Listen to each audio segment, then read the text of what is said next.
For this afternoon and tonight, a significant winter storm, including heavy snow with blowing and treating snow.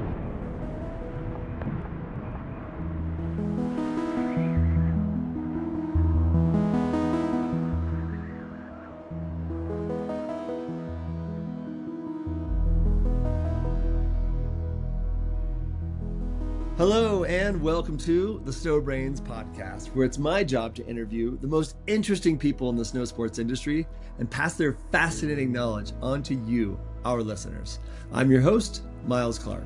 I'm a professional free skier, a mountain guide, an Alaska heli ski guide, a UC Berkeley molecular cell biology graduate, the founder and CEO of SnowBrains, and I just got an electric dirt bike. I'm not a bike person at all. I don't even own a bicycle, and motorcycles are totally against my religion. But damn, this bike is so damn fun, and there are so many dirt roads and trails everywhere here in Park City. Hopefully, this isn't a gateway drug. My guest today is Curtis Herbert, the founder of Slopes. Slopes is one of the most popular ski and snowboard apps in the world, used by millions of skiers and riders to track vertical feet, runs, speed, days on snow, and long-term season stats. What started as a side project has now become the default digital logbook for resort skiers and riders.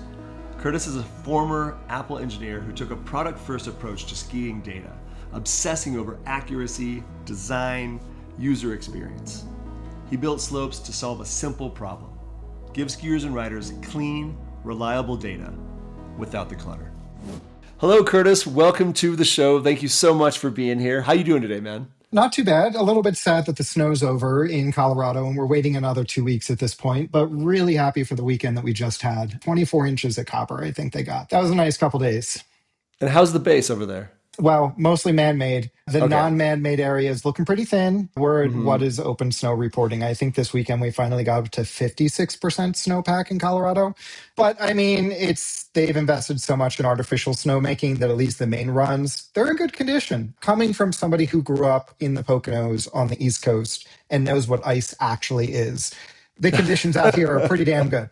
So No, that's key, man. Yeah, being a West Coast person, whenever I say it's icy, my East Coast friends just laugh at me. yep. That's good. Yeah, I just skied in Utah yesterday and today, and the same thing. We got a little bit of snow over the weekend. It was early December, Early December, and yeah. yeah, this high pressure that's coming though looks evil and long lasting. And so Yeah. it sounds like you just skied. How many days did you ski last winter? Last winter, I think I was 39. It was a little bit of a short year for me. I was getting a bit of burnout, Well, so took a break from a lot of stuff. Well, that's good as a head of a company that's doing as much as you guys are doing. That's pretty great. Well, Curtis, today I really want to dive into your company Slopes, how you built it, and what it means for skiers and riders around the world. But my favorite thing, though, I love to ask people in all kinds of different ways, or I really in all kinds of different situations in life. I'd love to hear your quick and dirty life story. Do you mind telling us really quick?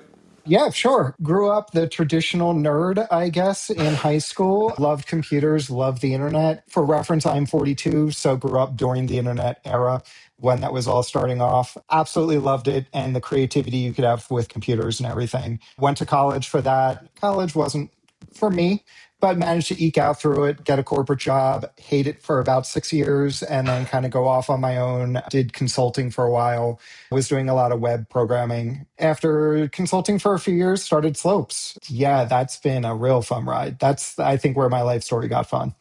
It's so magical. I feel very grateful to have my own company that allows me to ski and live the lifestyle I want. Sounds like you've got something going on that's very similar. Let's start then at the very, very beginning. What is Slopes? So the usual elevator pitch I like to give is think if it's Strava, but if it were written by skiers and snowboarders for skiers and snowboarders. So where Strava kind of takes a very broad approach that works with running, with mountain biking, with everything. We are very focused and only focused on skiing, snowboarding, telemark skis, all the adjacent, and really just what can we do in that space with technology? Because like I said, I'm a computer nerd. I'm also a snowboarder. So I really wanted to merge those two passions of mine and see what could be built. So at the high level, it's a stat tracker, shows you your performance, but then it'll get into things like showing you lift status, giving you maps for thousands of resorts worldwide. A really cool 3D tech I built to show like AR of the mountains and where you were and stuff like that. Does a lot of stuff, but tracker and kind of mapping are, I think, the two highlights for most people. And what is AR? Augmented reality. So, like, you could put Oh, the mountain at the end of the day, you could put the mountain on the tabletop, and all your friends can see where you all went and stuff like that. whoa, that'd be really interesting. Okay. So, again, starting from almost the very beginning, why should skiers and riders download the slopes this season? So I personally like to think of it as a journal. That's why I Hmm. started it. I was switching actually from skiing to snowboarding in my late 20s. And of course, I was falling on my ass all the time, like you do. And I really wanted to see that I was actually getting better, staying up longer, going on longer runs, getting a better average speed, feeling more confident. And that can be hard to quantify when all you're doing is falling flat on your face for days at a time. So Hmm. having that kind of journal to see my progression was really important for me. So for a lot of people, it's that journal. It's the memories that they have, that big trip that they took cat skiing up outside of Rev or something like that. Being able to go to a specific place and see all those memories in one place is key. For a lot of other people, it's the pure stat tracking.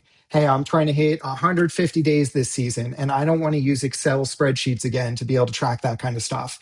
This Hmm. way, it just tracks it for you, just leaving it in your pocket.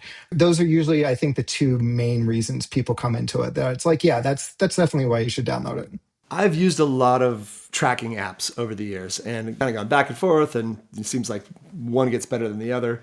But what I use Slopes today for the first time at Deer Valley, and I have a minimum, the miles minimum is 5 runs. So I got to do Mhm. 5 runs if I want to call it a day. And I got to 5 runs, and I don't know the app well. So I opened it, I looked, what is it showing me? And it showed me my vertical. And I have a friend, Aaron, who skis so much, and his rule is 10,000 vertical a day. Yep, that's my And I was only, rule. Yep, is it okay? That's it. 10,000 a day. And Yep. so it was perfect because I looked and I was at like 6,000 something. I was like, darn it. Okay, well, I kind of want to hit 10,000 now that I'm seeing it. And so I think it was cool. I skied a lot more because of it. I ended up doing 9 runs, instead of doing just the 5. I needed to get home for something, but I thought, this is so cool because now I can, because all the other apps, it's a lot more complicated, at least for me, just to see your vertical. So I did feel that this is made for skiers and riders. And so that was really cool today. And I think by the time I got home, I got a little more than 10,000 vert. So I thought that was a really cool thing. And I bet that's some of the feedback you get. Yeah, that was one thing that was important to me. I mean, there was a couple other apps when I started writing slopes that were out there, but none of them truly felt written by a skier or snowboarder. Like I remember when I was first actually decided to write slopes, we were at Denny's after some night skiing in the Poconos, and we were trying to figure out where did we go the fastest or where I went the fastest. And I'm Hmm. having to cross reference like 3 different screens and elevation graphs and all these different things. And it's just like, this is not answering the questions that we skiers and snowboarders care about. Clearly, there were too many Hmm. middlemen between the design process and the actual product process to figure out what matters here. One of the things I loved, it was a pain in the butt to write, but Hmm. the initial version of Slopes had a very rudimentary 3D engine. This is well before, what is it, relive.cc existed and stuff like that, that would render your activities on like Google Earth. And it was like 3D graphs basically, but it would show you your altitude versus your speed versus the path you took of the trail. And you didn't have a mountain behind it because we didn't have the tech back in 2013 to really pull that off on a phone. But it was the first app to show you kind of all that data crammed into one to see, like, oh, that's why I hit the top speed, because that's where Racer's Edge does that drop for 50 meters or something like that. So, of course, that's where I hit my top speed. And it looks like that's what I talked to Liam, our creative director today, and that's what he likes about it the most. All of his friends are on there, and they basically say who can get the most vert and who can get the top speed that day. So do you find that too, that there's sort of this friendly competition because you can, I don't know what the right word is, you could track your friends or just you can at least see what your friends are doing. Yeah, you can see the leaderboards. That's something that we have a hard time with internally because we don't want to encourage speed.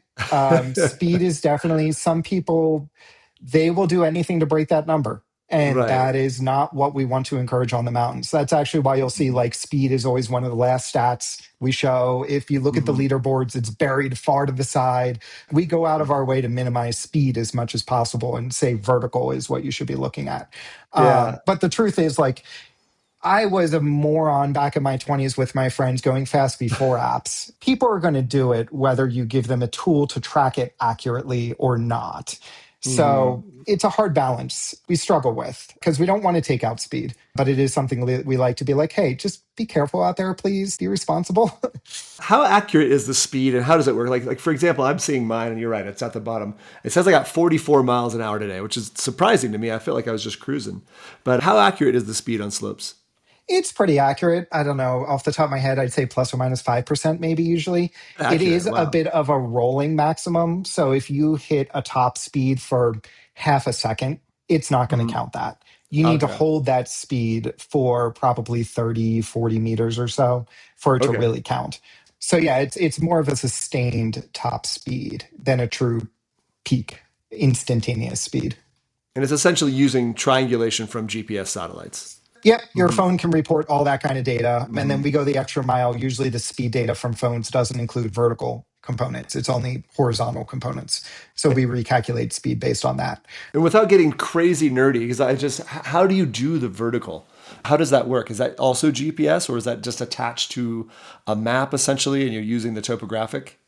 No, that's also GPS It's also because GPS. you want Okay. to see when you're doing a replay, if you're doing it in 3D and like AR I talked about, you can Hmm. see like when you're on the lift, you'll actually be floating higher above the ground. We don't just use the raw elevation data for the mountain that we know about.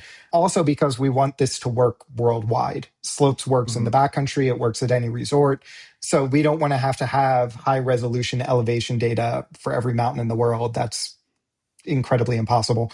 This way, it's just GPS. And then we do a bunch of work to try and make sure that that GPS data is accurate because you're talking to satellites. So that can be plus or minus a couple meters here and there. So we do our best to try and clean up that data. That's a problem that like Strava deals with, everyone who uses GPS deals with. It's some fun technical challenges. I bet. And I had somebody that, and I don't know how much they knew, but they made it sound like your device has a lot to do with the accuracy of your GPS.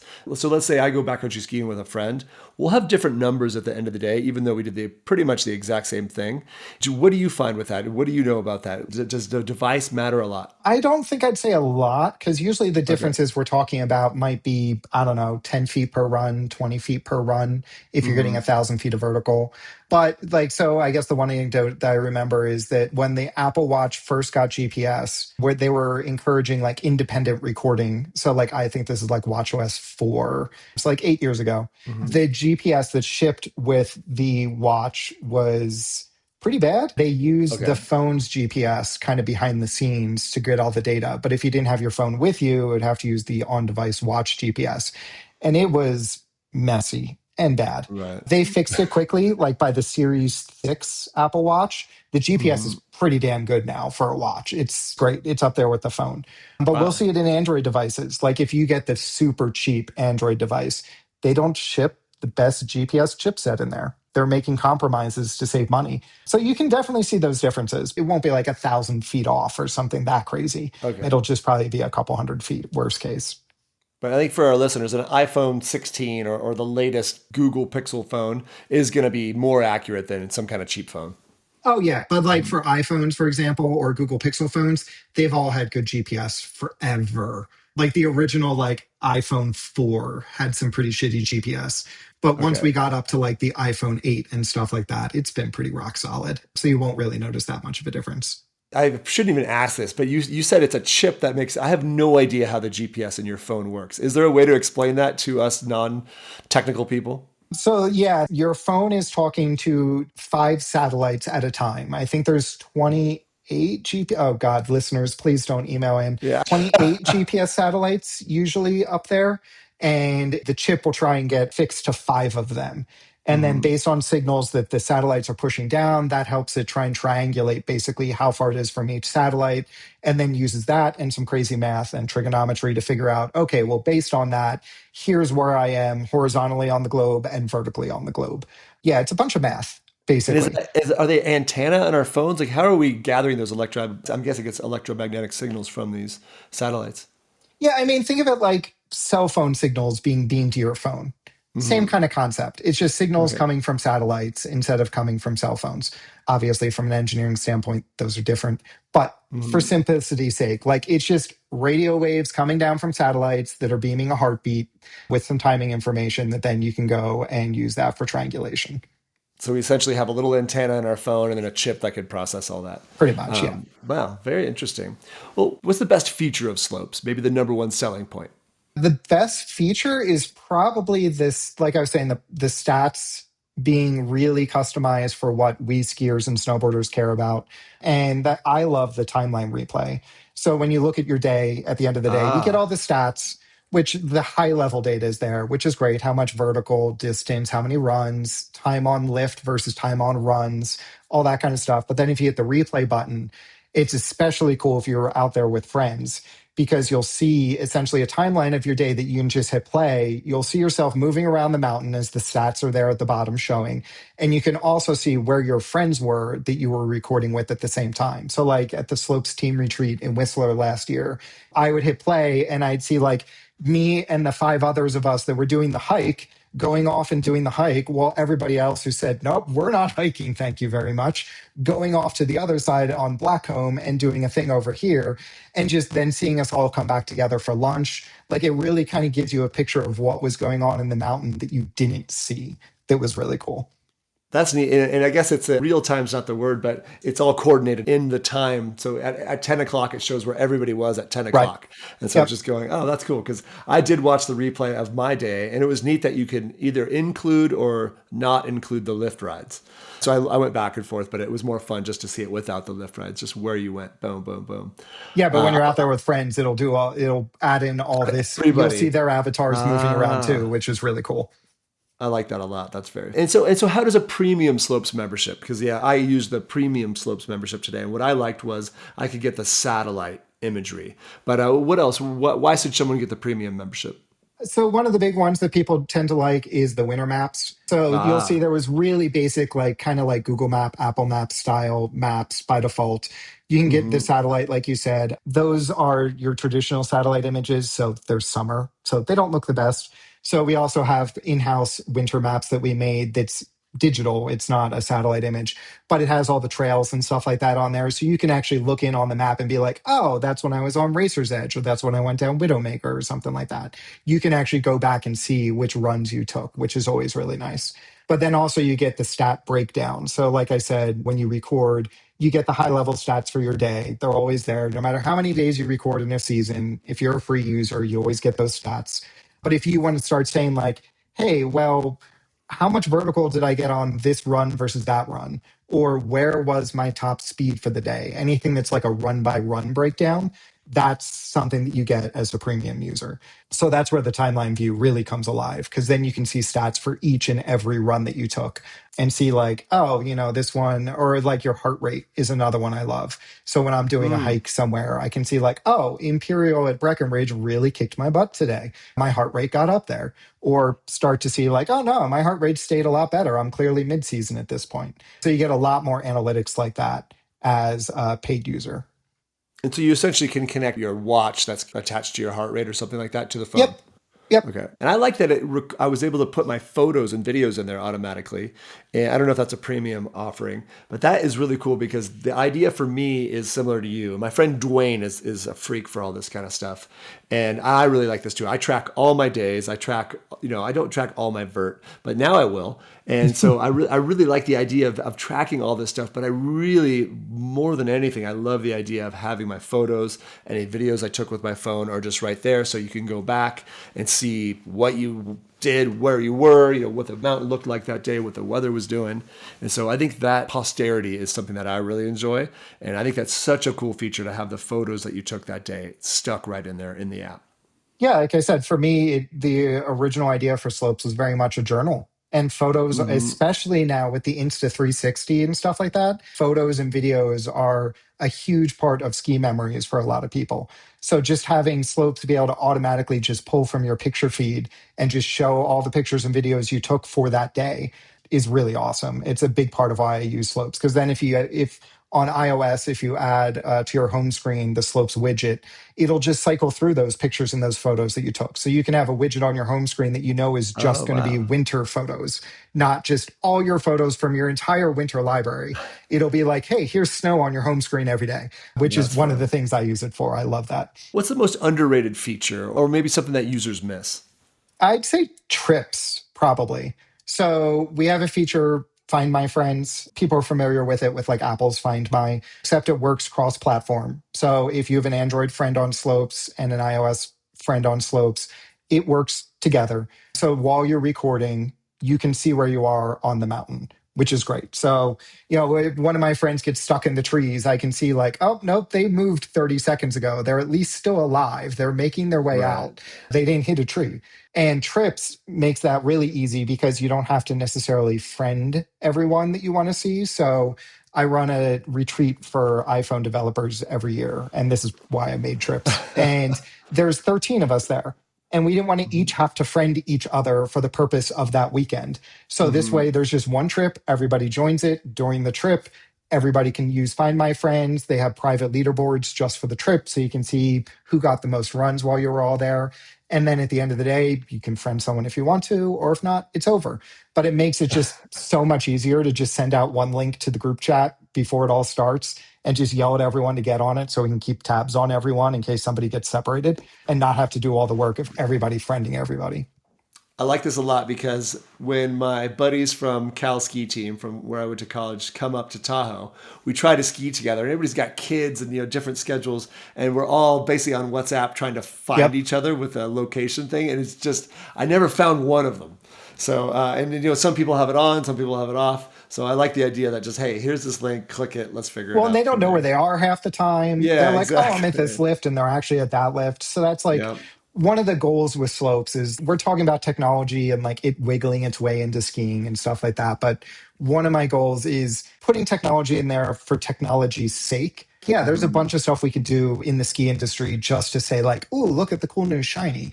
But a lot of this is how can I make it less painful for me as my own user of the app? So this way, for example, instead of having to text everyone and be like, hey, where are you guys at? Are you at the lodge? Are you over here? I can just pull out the phone, answer my own question, and head that direction without having to wait for somebody to reply. How many people use Slopes?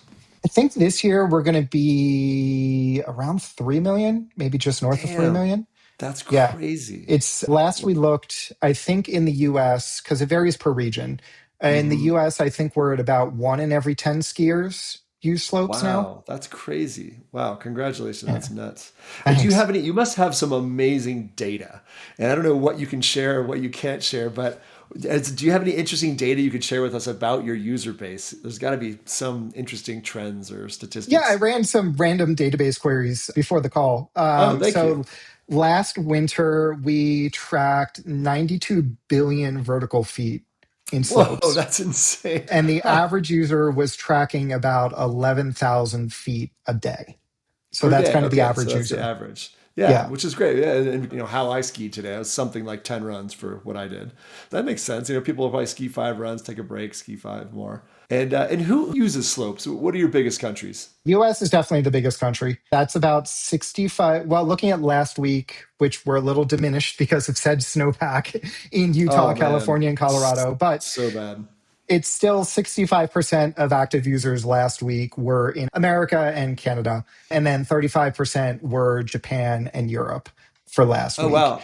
And do you know how that split looks? Not Japan and off the Europe? top of my head. I didn't run the Okay. database query for that one. I would guess more Europe right now. Yeah, that's my guess. What kind of marketing do you do? Is it all word of mouth? How do people find slopes? A lot of it's word of mouth. The Find My Hmm. Friends feature is a big one because then people Okay. want to get their friends on there because then they don't have Hmm. to keep texting them, where are you at? And we do a little bit of marketing, mostly in the app stores. So if you search like ski GPS, Slopes will come up. We tried actually advertising on the ski lifts, on those advertisements you always see when you bring the Oh yeah, bar down. yeah. But Hmm. both Altera and Epic rejected the bid for our ad because they considered us Because a they have their competitor. own. So we can't really advertise in the ski resorts. So a lot of it's just word of mouth, honestly. Wow. And you've gotten to 3 million. That's nuts, man. What's the hardest part of running an indie app company in 2025 and just being independent in general? I'm sure a lot of your competitors are huge brands.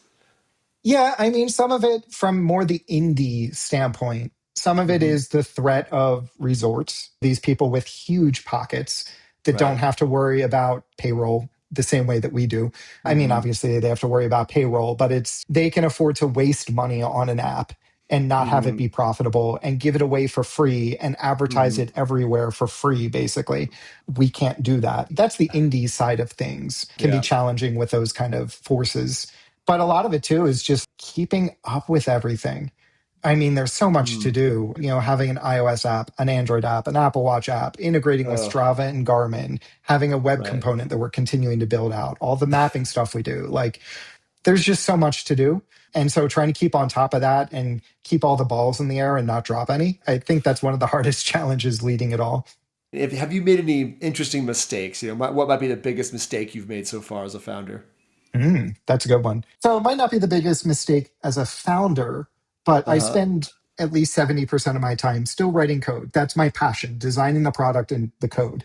So the biggest mistake was probably shipping a bug fix 2 days before New Year's Eve. And Apple takes a while to review changes and push them Okay. out. So this was the infamous Go bug inside of Slopes that Mm. shipped a change right after Christmas, and it actually ended up breaking for new users the button that said go to start recording. Oh And God. because of that review process and their reviewers being slower for the holidays, it took about 5 days out over one of the big weekends where new users just didn't have a working app, basically. Like, we had a workaround that we could give them, but they had to email in. So Right. I single handedly managed to brick the app, basically, for tens of thousands of people. And I'm sure it cost the company tens of thousands of dollars Oh over New yeah. Year's, basically. Busiest time of year. Oh yeah. Yeah. Well, or at Hmm. least the start to the busiest time of the year. That's the Hmm. first big week is Christmas to New Year's. That's when Yep. everyone goes on holiday. That's etched in my mind as one of my big mistakes. Yeah, not as a founder, as an engineer, but that was a fun one. Well, yeah, and I am really curious, and I know nothing about any of this, but I think our listeners do. How does that whole Apple thing, the Apple versus Android, because I know Apple is so insular, they're so esoteric's not that right word, but they seem restrictive. But how does that work? What are your thoughts on that? And is it a problem for you guys sometimes? It's actually interesting because, like, Apple definitely started out as the more restrictive of the two, and Google Hmm. was completely open. And they Hmm. really started to meet each other. Oh, Google really? has a lot of review guidelines nowadays. They try and Hmm. crack down on a bunch of the crap in the Play Store. Not saying Hmm. they're equivalent, but they've definitely caught up to each other a lot as the EU has Ah. made Apple loosen some of their reins. And for me, I've largely not had a huge problem with Apple because you can usually read between the tea leaves of all of their review guidelines to kind of figure out what they're trying to stop. And as long Hmm. as you don't run afoul of that, I think I've had like 3 rejections in the entirety of Slopes since 2013. Oh, And a that's nothing. rejection. So you submit an update to Apple, they have a review board, they look at the submission, they test a bunch of things like, oh, did these people try and put it so you can't see what the subscription price is to trick people Mm. into subscribing for $100 a week or something? And they have, it's a huge guideline document that you have to go through to find out all those kind of things they're trying to protect against. So it'll be reviewed, and then if they find you afoul of anything, they reject, and you have to go back and say like, oh no, actually here's what you're thinking of, it's right here. Or you have to go back and you have to fix it, and then you resubmit. And so I've only had 3 times. And one time, I think my font was just a little bit smaller than they wanted. Like, they wanted it to be perfectly equal or something. Like, I wasn't trying to scam anyone. It was just like, oh, you're using 16 point here and 17 point font here. You have to make it so they're the same. Because some Ah. people would try and use 12-point font for the price and hide it. Right. Or they Hmm. try and make the font light gray on white background. They have so many bad actors to protect against For that sure. it's hard. And so that's what Hmm. Google's catching up with now too, because they tried the like very open way of doing things for a long time. And then they got a bunch of the bad actors and scam apps and all that kind of stuff. So they've come up with their own review guidelines more and more over time to try and crack down on that kind of stuff. So we've had problems on the Google side with like, they're saying that we weren't allowed to use Health Connect, their new Fit API, to get a user's weight to help calculate calorie burn, basically. They're like, oh, you're not Weird. allowed to use weight. And we're like, wait a second, what? So like it's both sides we're having the problems with nowadays. It's Interesting. yeah, it can be painful on both sides. But having done this forever, it's just something we build into the process. They're not out to get the people who are trying to do a good job. Sometimes we get caught in the crossfire. It Hmm. happens, but very much they're trying to do their best to protect their users, is what it comes down to, both Apple and Google. So as long as you're not trying to run afoul of that, You'll have some annoyances, but it'll work out in the end, generally speaking. Well, that's cool to know. I didn't realize that part of the thing was them actually trying to protect users and try to avoid scams and all that stuff. I used to understand, and I don't know if this is true anymore, that Apple phones it was like 50% of people had iPhones and the other 50% had some kind of other phone that was probably operating on Android. What do you guys see? Are you able to share your split? Yeah, I forget the split off the top of my head, but definitely we see in America, iPhones are much more popular. But in Europe, Android is much more popular. It flips pretty dramatically. It's Okay. not like 45-55. Like it's a pretty big split from what I remember last time I looked. So we definitely do see, and that's one of the reasons that when we did Find My Friends on Slopes, we knew we had to do it cross platform. And Mm-hmm. actually, that was one of the original reasons that we started the Android app back in 2018 was because we knew Find My Friends was going to suck if you Uh, couldn't invite your Android friends to be there too, because no mhm. friend group all use the same kind of device. That's not how friends work. So if we wanted to do something like Find My Friends, we had to make sure we existed on both platforms.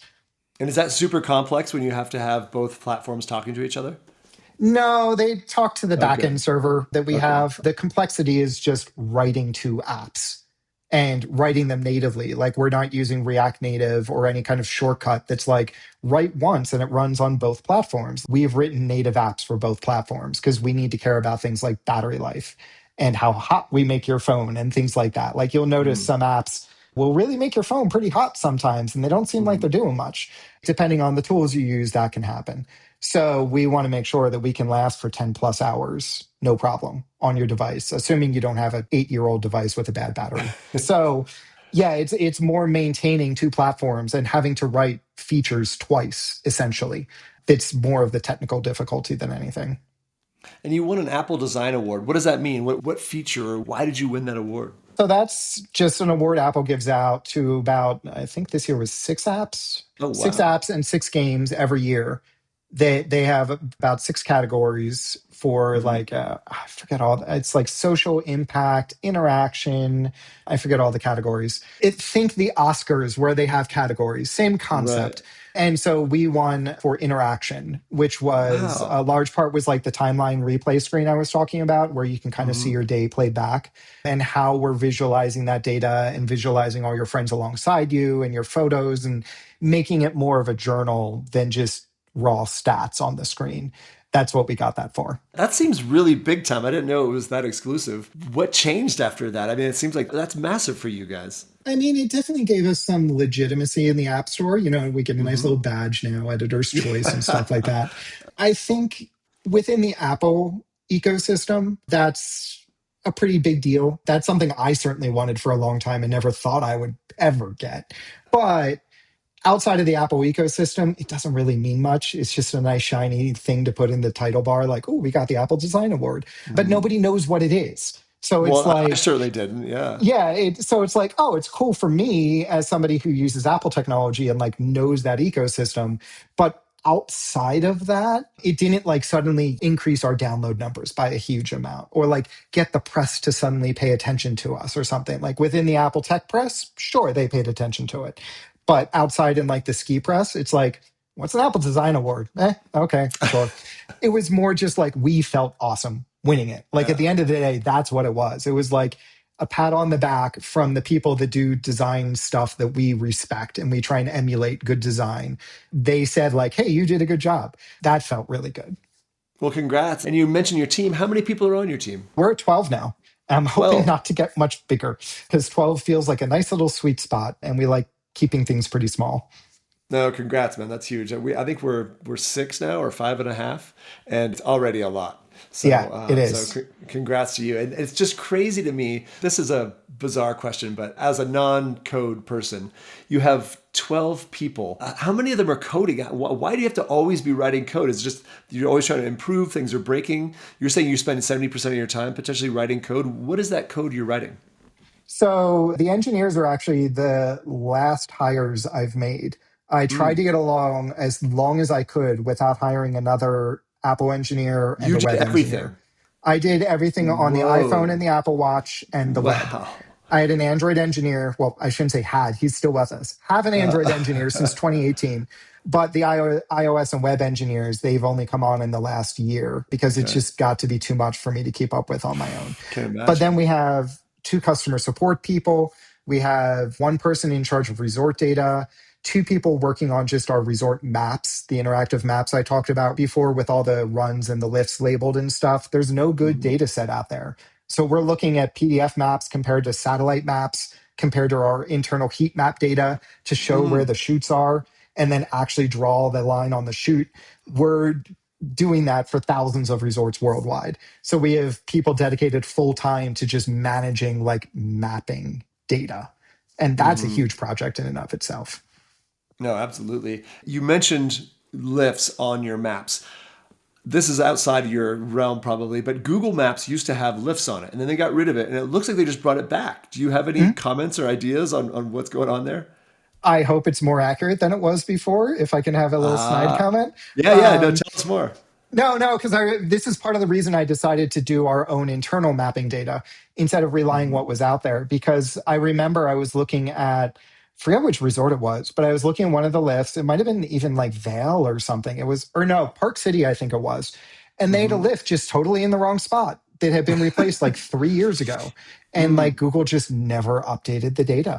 Hmm. So that's why I decided to start this mapping project, which took us forever to get to because we had to hire people that could babysit it full time, but Sounds hard. do it in house because now when someone reports in app, like, hey, this run actually moved this year, A, we're being proactive and trying to get those as soon as ski maps are published. We're comparing that to last year's ski map, going in, finding the changes, trying to map them.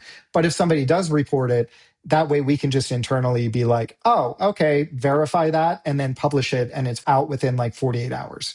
And we wouldn't be That's able to do huge. that if we relied on Google's data or anything like that. Well, I think just for us regular lay people, it's really nice that the lifts are back on Google Maps. Because even when Yeah. you're just like scrolling around, looking like, oh, where should I park today? Oh yeah, For totally. a ski No, resort, I'm glad they it's have it. super helpful. Like it's great data that they have, and it's certainly much better than Apple Maps has, which really only Mhm. shows the ski resort itself. So Ah, I'm a fan of it being out there. I just like it for like the run and lift data. Like I want it to be accurate. So I'm hoping they do a slightly better job this time around with actually keeping it up to date. But I don't know why it disappeared and then what made it come back. My hope is that they decided the data wasn't great and they found a way to make it better. So hopefully it'll stay up to date and pretty nice. that's probably the best guess, and I like that. But I think yeah, it was a real bummer when it was gone there for a while. And it's great that you guys at Slopes have figured this out and got it all much more accurate. And that's cool that you went through that project. I bet that took a lot of time and energy. It's And ongoing. Yeah, it's oh, it's is it? something Yeah, we're because still. there's Oh yeah, what it's we're 480 adding resorts new. just in the U.S., right? I mean, we're adding features internally all the time to help us figure out how to do this the most accurate way and quickest way possible across as many resorts as we can do. And like we'll never publish heat map data like Strava because we don't want to give away anybody's secret stash or secret runs or anything. But Hmm. internally we can see like, oh, this is where people are cutting through the trees. Okay, so that must mean that this run through Ah. the glades is actually we should label it right here instead of Hmm. over here. It lets us figure out a lot of things in like near meter precision of exactly where runs are. Or we can look at it and say, like, oh, well, this run is actually 100 meters wide at the top of Glacier Bowl at Blackcomb or something. And then it narrows down. So we can see on the heat map, like, where that funnel is. And we can make sure that we categorize exactly where that run is. So internally, you can see the heat maps and make those adjustments. I think that's really cool. That's really interesting. I'm jealous. I want to see those. But what other surprising usage patterns have you seen from your users? I think how people use the Find My Friends. That's we've Oh. had some surprising ones with that. So like there's the obvious people use it to find their friends on the mountain. We have Hmm. gotten ski patrol, actually a couple of them in Japan. They are requesting users to use slopes because then if somebody calls into ski patrol within Mm, slopes, you can send a link that only works for as long as you're recording to give somebody else a web view of your location. So they'll that's just great. ask people to text them the web link so then ski patrol can find them instantly on the mountain. They don't have to guess. But people have used it to actually find their phones, both in lodges and if they drop them off the lifts. They'll borrow a friend's phone and then ski with it, or they'll realize, like, oh, we left it at lunch it's over here near the lockers or Oh, something that's like that. But great. using the Find My Friend features more as a Find My Phone feature has been pretty surprising. Oh, I love that. That is actually a great little extra thing that you guys found out with that. And I'm curious, I don't even know what vibe coding is exactly. I think it's using AI to code. But how is vibe coding AI and companies like Lovable.dev going to change the app space moving forward? I mean, this is like saying, how is the internet going to change everything moving forward back in Yeah. 1997? We don't Hmm. fully know yet. So, vibe coding for context is basically telling AI, hey, I need a ski tracker and it should show these stats and allow you to start and stop. And then Hmm. the AI goes off and comes back, hopefully, with a functional app that does that. I see it a lot more as augmenting, not fully vibe coding stuff, more just using AI within development to help augment some of the more tedious things that we might have to do. Like I was trying to come up with for a feature that as of when this goes live will be out. We're doing a year in review for the first time. And we need to show pins on a map and we need to calculate shortest distance. So we knew if we need to center over the Pacific Ocean or Atlantic Ocean, and we couldn't just use latitude, longitude averages. So finding the shortest distance on a sphere between a bunch of degrees and calculating that center point. And I didn't want to have to do the 15 minutes of research to go back and relearn some trig and geometry and everything. And I could just describe that to AI and it gave me the algorithm. That's a That's very nice. common algorithm. Like this is known geometry. This isn't like vibe coding an app. It's saved me from this bullshit of a very known quantity. And I think we're going to see AI lower the barrier in a lot of ways there. And that's going to be Hmm. cool. Just like what you need to know without AI to build an iPhone app nowadays is a lot more approachable than it was back when the iPhone App Store first came out in Hmm. 2000, before 2010. It was really hard back then. And things are more complex, but it's also gotten a lot easier. AI is going to help make a lot of things easier, but then that will let us do more complicated things. Like I'm thinking back to when I built the 3D rendering engine for rendering a mountain like Google Earth inside of Hmm. slopes and putting your ski day on it. I was so knee deep in trigonometry and figuring out normals and vectors and all these things that I had forgotten since high school. And AI would help me get rid of a lot of those known problems that we as developers already have figured out and would help me write Hmm. that. And then I could focus on what would make it unique, bringing in and Hmm. showing the ski data on top of it, showing your path, showing the lifts you took, stuff like that. So I think AI is going to lower a lot of barriers. I think right now the vibe coding is bit overhyped. And I think like long term, what it builds isn't the most maintainable right now. But I think it will surprisingly evolve over the next couple years and start to Hmm. produce some really cool, like on the web, not everyone needs to write their own website. You have WordPress. For Hmm. some simple pre-made things like a blog, you'll just be able Hmm. to vibe code a blog really quick. But Hmm. for something that's really custom, like slopes, I think you'll have a hard time vibe coding something like that, at least in a way that does everything we care about, like caring about battery life, caring about, we saw that one, what was it, a dating web app that let you report creeps, essentially. Like women could go out and report people who were complete creeps. And Uh-huh. you would upload your license, I believe it was, as part of the verification process. And it was vibe coded, and they put no security in mind with this because they didn't think to Oh, of ask course. during the vibe code. So all of those driver's licenses were available on a public AWS bucket. Oh So God. there's this huge security hole. So stuff like that, it's not going to solve all the problems. There's still going to need to be humans for a lot of the more complex stuff. And how else do you think AI will help you in slopes moving forward? I'm hoping it can help with a lot of the data problems that we're trying to solve at scale. So, for example, getting all of the hours of operations Ah. for all of the resorts. Hmm. Sure, you can go to 3,000 websites. They're not put on the website in any kind of common format that Hmm. we can just write some code and it automatically figures it out.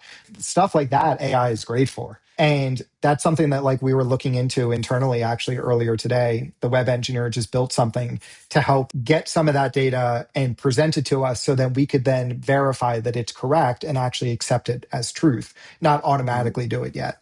But stuff like that, I think AI is going to help a lot with some of this large scale data stuff we're trying to do. I have a buddy who is he calls himself a data engineer, but he writes code and they do automotive parts and it's massive amounts of data, obviously. And they're a huge company and they have a rule. You cannot use AI as a coder. Do you guys have any rules like that? Or are you finding ways to have AI help your people? No, we allow AI. Yeah, no, we do not allow vibe coding. We do not Yeah. allow, hey, I don't feel like writing this feature. Please write it for me. But it is allowed very much as an assistive tool, is the way we Hmm. look at it. Just like in developer IDEs, we have like autocomplete. So we start to type something out and the developer tool is trying to figure out, like, okay, you're probably trying to call this function. So I'll suggest the function name for you. Take that a step further, and AI can maybe suggest how to write that algorithm I was talking about with geometry. That kind of stuff, totally allowed. But high level, hey, fix this bug for me. Every time I've tried that, it has not fixed the bug and it has made the code base even worse. So we're not allowing it for like large scale, don't have to do anything as a human type problem solving.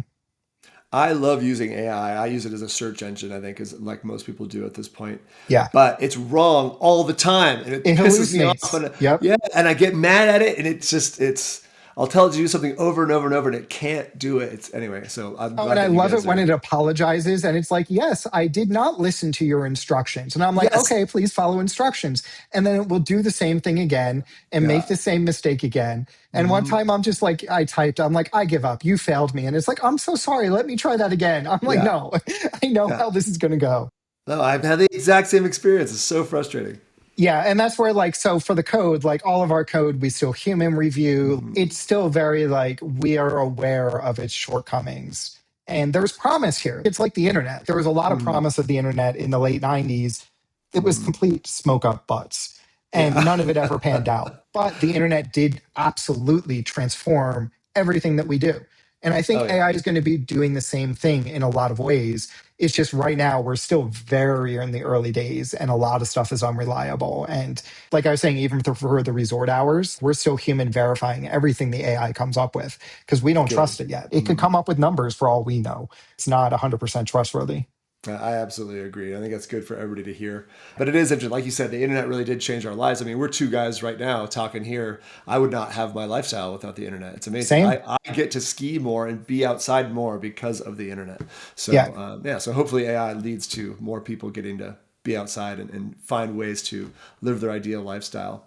You keep talking about these user patterns that you see, and I love this. And I know a lot of it's internal data that you guys can't share. But maybe you use some of this data to come up with features that you might create next. And are you able to share that process or any features that you guys are thinking about working on? Well, like I guess one that's came out as of this being published, the year in review. So we Hmm. see that like we back in like I apologize for the people who are using these for so long. Back in like 2017, I think, I wrote share cards. So, like an image that you could post to Instagram or something like that. Nothing new Hmm. nowadays. And it's weird to think that that was like bleeding edge concept back in the day, but here we are. But we could see people really liked that. And we could see the popularity with Spotify and everything else of having the concept of here's a review of all your stats. So, yeah, we could see the internal sharing numbers of things and the desire to post things on social media to say, like, hey, it looks like a lot of people like sharing slopes data on social media too. It's worth trying out a year in review and seeing how that goes. And so Hmm. this is our first year trying it. So as of recording, it hasn't launched yet. I have no idea how it's gone. I hope it's gone well. Um, but the data leads us to believe that that's something that people want to try out. And certainly as we've used it internally and prototyped it over the last month, we're like, oh, this is really cool. We like these numbers. So we're hoping that goes well. People will love that. I'm envisioning it being like Spotify's year in review. I forget what they call it, where they say, you listen to this many Yep. hours and all this. And so you'd be like, you skied this many feet and you went to this many ski resort and all that. People will Yep. love that. And then, so Yeah. I'm guessing that that's the idea Yeah, we behind it. came up with 9 cards, I think it was, nine Okay. different slides with a bunch of different stats and cool things about what you did for the year. So yeah, I think it's pretty cool. It feels good. There's animations and stuff, but it certainly doesn't have the crazy, crazy polish Spotify does because they're probably spending 5 people of Oh, writing yeah. it and coding it and making it all fun and pretty. And we had one Hmm. engineer per platform. So, there's only much we can do as a small indie app, but it still feels pretty damn cool. Well, I mean, I think that all people really care about is the data, right? Yeah. And so it's just something to brag to your friends about. And then again, that could lead to more competitions. I skied more of how much for a Yeah, year exactly. because people are into that. And then it's good. It's cool to feel that even after using it for one day, it made me ski more, and I was more in tune, obviously, with how much vertical I was actually skiing. And it made me want to do more. And so Yeah. there's nothing wrong with a little bit more skiing. It's not going to hurt anybody. And I am curious one other thing about apps, because I think we all have had the experience of apps being slow or fast. And I noticed that Slopes is very fast. What makes an app slow or fast? I mean, there's a lot of technical answers. I think the ultimate answer is if the people building it care about speed, is what it comes down to. Because I'm someone who prefers writing an app in the native programming language and not using one of those cross platform tools I mentioned. And I have seen some apps that are able to be very fast written with one of those cross platform tools, even though there's a bunch of extra overhead because it's trying to make something work everywhere with just one set of code, which is never easy. So it is possible if they care a lot about it to make something fast. So I think it just comes down to the product people. Is that a priority for them or not? For me, it's a huge priority. I'm a tech guy. I don't want my app to be slow. Like, that's going to infuriate me if it takes more than 500 milliseconds to launch or something like that. That kind of stuff stands out to me because I'm a nerd. So that's where that comes from. It's just caring is the first step. And then you get to all the technical reasons of how you optimize. And do you load everything all up front, or do you try and do it when you launch Slopes, for example? We let the map show up first before we try and get all the pins that show all the locations you've been to and drop those in. So, like, we're not trying to load all this data right at startup all at once. We're trying to stagger it a little bit so that it can launch instantly and then kind of stagger load that data in. So you get into a bunch of technical tricks like that when you do care to start to look into that kind of stuff. It sounds like essentially how much resources do these apps have? Do they have the time and energy to make the app fast or not? Yeah. That's Well, and is cool. that a priority for the users? Because some apps, honestly, optimizing for speed doesn't matter. It's fine. Or maybe the users will hate it, but at the end of the day, they have no choice, so they're going to use it. Like, think if you're ordering Domino's, you're probably going to keep using the app, even if it's a little bit slower, because you want Domino's. They don't have a choice, so they're going to stick with it. So it might not be a priority. I don't actually use the Domino's app. I actually don't need Domino's. I don't know if their app is slow. I don't want to accuse them of being slow. But just for example, like, there are apps where you're stuck using that. So maybe it just doesn't have to be a priority. I went on a cruise ship last week with my wife's family, and the cruise ship has an app, and it was horribly slow. And part of why I'm asking this question today, and you answered it, that's exactly why, because they have a captive audience. What are you going to do? Like, you have to use that app if you want to manage Yeah, that you have no cruise well. choice. No, you have no Yeah. choice, so it doesn't matter to them if it's slow or not. Yeah. Makes a lot of sense. There's no competition in that space. And this could go outside of apps and your phone in general, but what part of skiing, in your perspective, is most ripe for technological improvement? I think, well, it's hard because, like I said, I like to balance. I don't want technology for technology's sake in skiing. I like snowboarding, and, like, I don't want to be using my phone too much while I'm snowboarding. I'm there to snowboard, not to sit on my phone. With that in mind, I still think navigating and finding people on the mountain is a big one, especially if you're going to a new mountain. So our first slopes team retreat was a couple years ago, and we went to Europe because two of our employees are in Europe. And so we went there, and coming from American ski resorts, those things are labyrinths. Oh You yeah, have to take like 7 lifts to get from one side to the other. And if you take the huge. wrong one and it closed at 2 o'clock, you're totally stranded and you're getting a 2 hour taxi to the other. Like, it's a mess. That's a big intimidation factor for a lot of people. So having digital maps that can show you exactly where you are. And then one thing I've been cooking behind the scenes for years, and it's just we keep having other things we have to work on, but is like, think Google navigation at a ski resort. Being able to say, like, oh, you only want green runs? Okay, take this lift to this run to this run. And, like, yeah, if it's your local mountain, you want to learn the mountain. But if you're going somewhere for the first time and you're only going to be there for a couple days, it's better to not get lost or not end up on a cat track or a flat if you're a snowboarder, and, like, avoid all that kind of stuff and have the most fun and feel confident while you're there versus having to stand there hopefully they have maps posted. A lot of resorts aren't good with where they post their maps all the time, but trying to figure out where you are and try and remember the list of runs that you have to do to get to this lift and everything. And then not knowing if people get separated, where the other person ended up, and being in a panic, trying to get to ski patrol, being like, I don't know where they are. I think they're over here. Like not having to worry about all that, the logistics of skiing, and just be able to focus on the sport of skiing. I think that's something the technology can still continue to help improve the space. Nobody has ever mentioned anything like that. That seed is growing in my mind already. The idea that you could ask, I don't know, an app or some sort of platform, hey, I'm a blue square skier and I want to ski this resort. Where should I go? Or I want to go from like in Europe, I want to go from this village to that village. I'm a blue square skier. Give me a route that does that. That would be a really interesting technology. Oh yeah, it's so when I started the mapping project, that was the goal. So when I was saying like for Blackcomb Glacier, knowing it's 100 meters tall at the top, and then it funnels in, part of that is because we don't want to just have run lines. We want to know if you're actually on that run or not, and that run is going to be varying widths depending on where you are on the run. So we want to definitely be able to say like, oh yeah, you're over on the trees on the side of the run versus you're on the run versus, oh no, you're actually completely off somewhere else. That's all the stuff we've been building behind the scenes with our mapping data. Yeah, I have an old mock-up. Like this is like from years ago, but being able to show like, oh, if you want to do the fastest run, take these. If you want to do the easiest run, take these.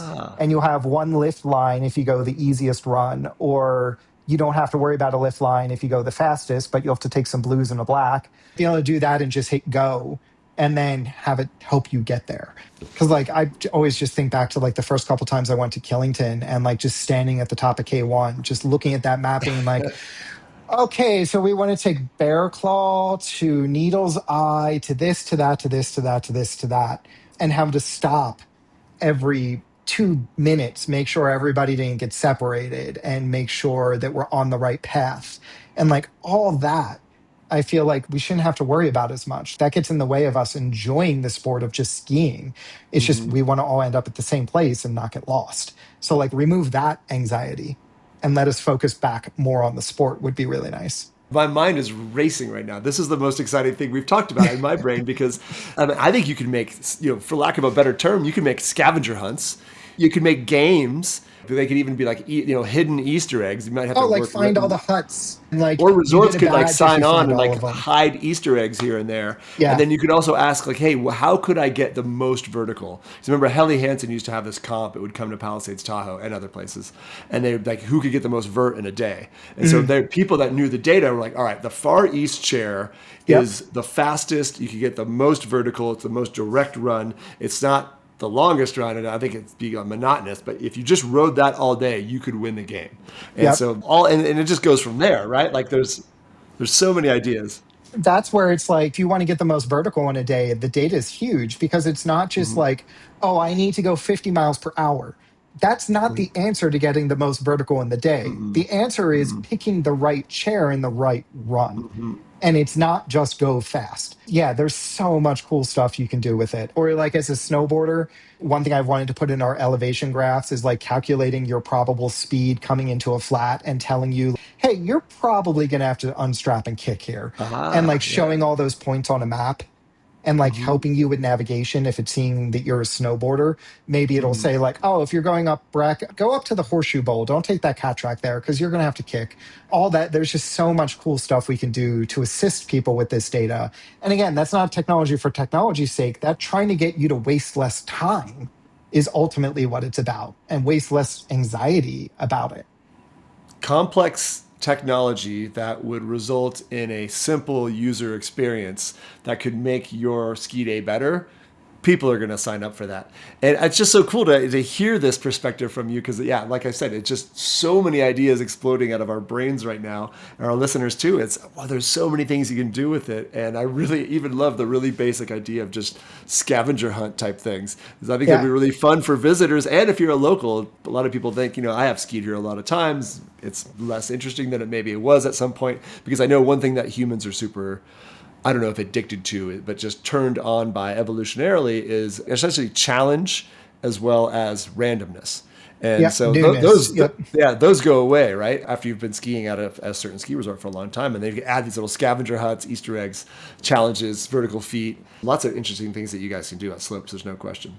Oh yeah, tons. And that's the hard thing that we're balancing is like so many cool ideas. And with my desire to keep the team small and not have us go too big, wants to feel like a nice tight knit family, keeping that, but then we can't address 90% of the things we want to do. It does force us to focus on the really cool stuff, which is awesome. And I love that. But then our minds are racing all the time with ideas like this. Challenge and randomness. You guys are going to have some really neat features moving forward. In that vein of thought, what does Slope look like in 5 years, and or what's next for Slopes? Hopefully the same ish. I don't really want us to change too much. So I've been doing this since 2013. It's changed. It was just me. 2015 is when I decided to try and make it a business. 2016, I went full time. And then around 2020 was when we hired the first full time employee. And now we're up to here.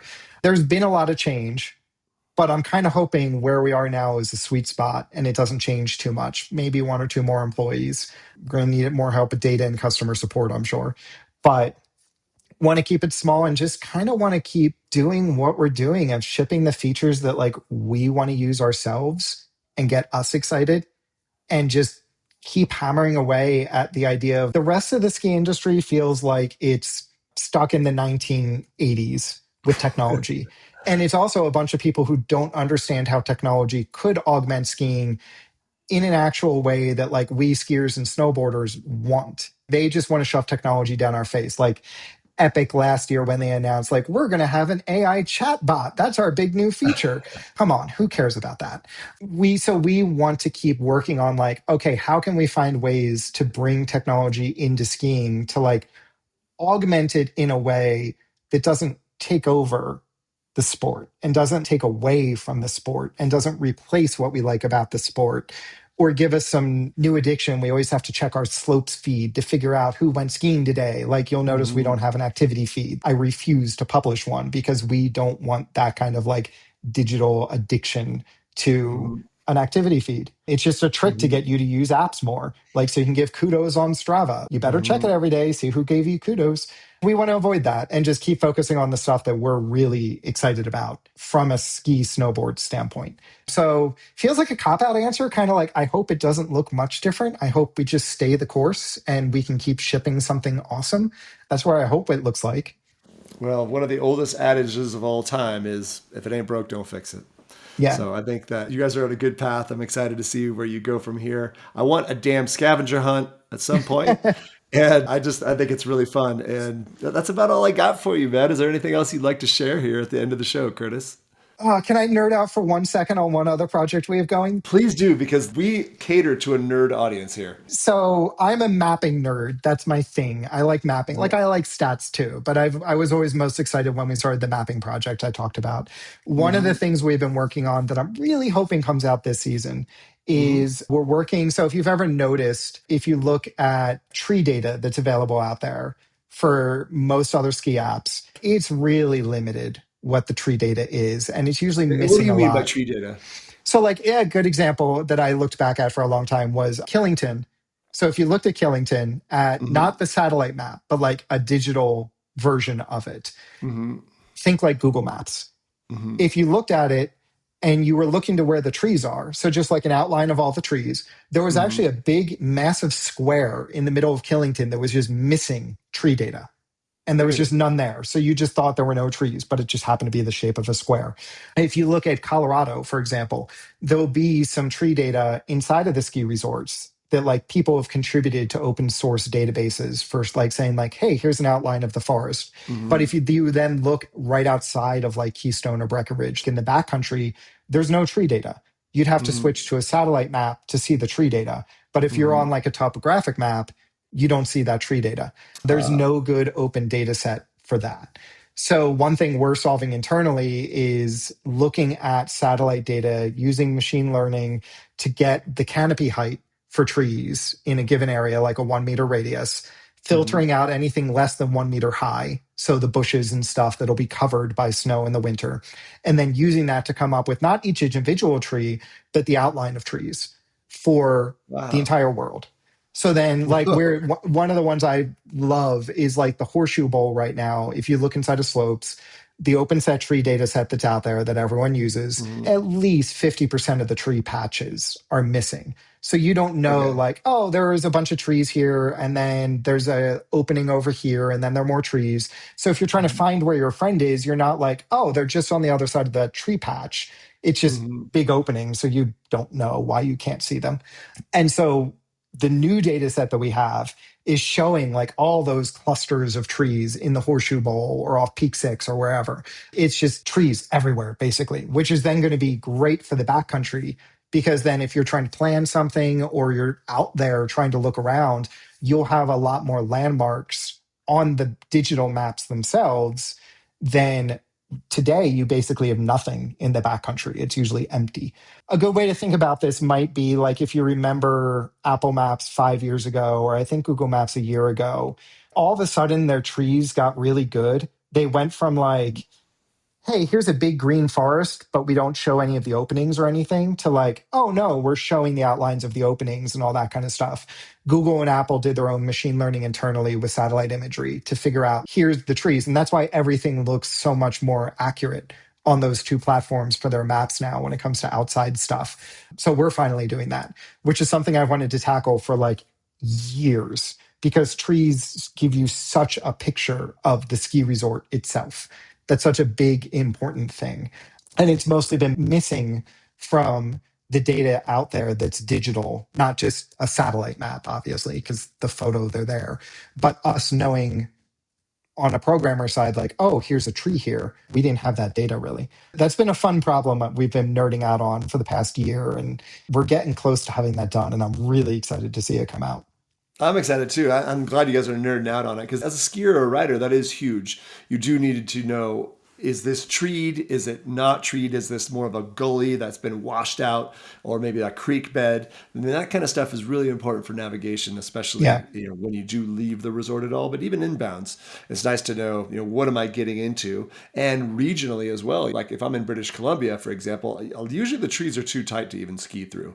So Yeah. it's good to know. You're like, oh, we should probably avoid that zone. Let's go to somewhere that's a little bit more open. And other places like in Lake Tahoe, where the trees are really widely Right. spread, then yeah, oh, let's go, let's get in the trees. Maybe the trees have more protected snow. There could be better skiing in there. So there's a lot of information that can be basically gleaned from that kind of data. So I'm glad you guys are doing that. And will Yeah. that be both inbounds and out? You guys are said you're doing the whole world. Yeah, we're starting because I think it's going to take about a month to run all the data once the process is final. So we'll start with just resorts and within a couple miles of a resort. And then we'll expand that to popular backcountry areas. And then we'll just expand it everywhere. And we'll do like the best high resolution at a resort and popular backcountry areas. And then like a little bit less accurate, more clustered together as you get further out from that. And then like if you're downtown Denver, we're going to skip half the trees because you don't care.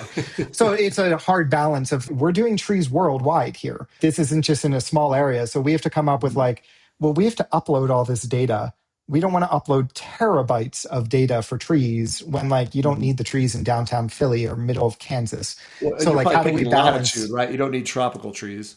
Right. But like Mhm. we'll still have those clusters. We're just going to make them not as finely detailed, basically. So how do you Mhm. balance that data set has been part of the problem we're trying to solve for like get us with worldwide coverage. So we will have backcountry data, not just inside of resorts, but then scale it so it doesn't absolutely destroy us from like a monthly hosting cost. It's not going to cost us $100,000 a month to have all this data or something like that.